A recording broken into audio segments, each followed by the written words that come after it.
Modern gaming has been a bit wacky over the last few years. Luckily, there is an escape from all the random microtransactions and other shenanigans that exist. Retro gaming. So, why would you want to get into retro gaming, and what makes it more appealing to people every single day? The older games get, the more and more apparent it becomes that they were products of their time. Most of the good retro games and early 3D modern games that people associate with being really well and high polished came right after the video game crash of 1983. Which makes a lot of sense. You can't push garbage on people because there's no one to buy the game anymore. So they all leaned into making good quality experiences. Games like Mario 64, Zelda, and the early 3D games like Halo and Half-Life were all amazing games, aiming to bring the best experience possible to players. As time went on and more games got out there, they effectively saw a golden age of people playing games, and the market fully exploded, to where we are today, where pretty much everyone has either heard of a game or is actively playing some form of game, where the question for the new digital age arrives. Do you own the games that you buy? The rise of the internet has led to games becoming more and more digital. For developers, this is convenient, as it means they can offload most of their game to the internet and not be charged for extra space on cartridges or discs, and saves a bit on manufacturing. For customers, though, this means that the game is bound to the internet and whatever hosts the game files.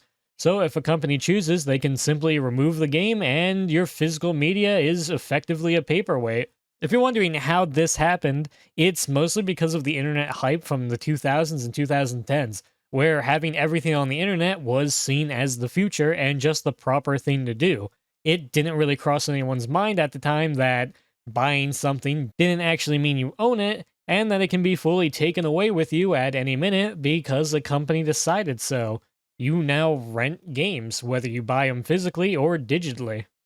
Most physical games now have the issue of you need day one updates, or in the case of live service games, you can't even play them half the time unless you're actively connected to the internet at all times.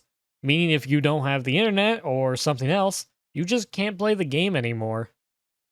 Retro games obviously don't have these issues because the internet wasn't nearly as flushed out as it was. So now in the modern day, when you go out and buy a game, you kind of get left in the dust.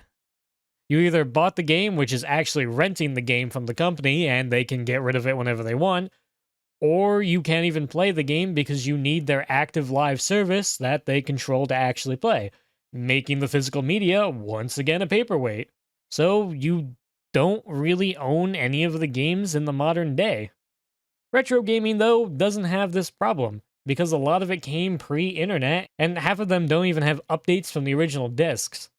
A great example of this is Wii Sports, where there's about 3 different discs, all with different updates and different animations in some cases, because there was no full hold of the internet to actually start this process of moving games to exclusively digital. You just got the physical media, it worked, and the only way you're losing the physical media is short of it breaking or something else. Making retro games a really good idea for people because it feels like you own the game and they're tried and true. You know what you're getting and you know it's a good game. The other major new innovation is monetization in games, with things like loot boxes, battle passes, and the wonderful DLC. Games have evolved to not charge you once, not charge you twice, but to aim and charge you as many times as humanly possible. And a lot of the time, games fail to implement these systems in a way that's even remotely palatable. Just look at Battlefront 2 and how they implemented their loot boxes. The game effectively died instantly and became absolutely infamous because of how bad it was. When they removed them, they had a general good game that was a lot of fun to play. But the loot boxes and DLC and everything there just completely destroyed it. Retro games don't even understand really what that concept is because they're too old to really have DLC in that capacity. It existed somewhat in a lot of the early games, like Oblivion Skyrim DLC, but it doesn't really hurt the game at all, and a lot of them just didn't have it. It was a lot more one-off versus every single game in the modern day having some sort of extra monetization method. You bought a retro game, it worked, there was no other extra purchases you needed to make, you just got a game, it was fun, and it worked. But overall, that's why retro games are really cool and growing a lot in popularity. They're just not bogged down by all the extra stuff that comes with modern gaming, and they're tried and true. People know what's fun, people know what's good, and it's just a nice experience. So, yeah, let's go play some retro games.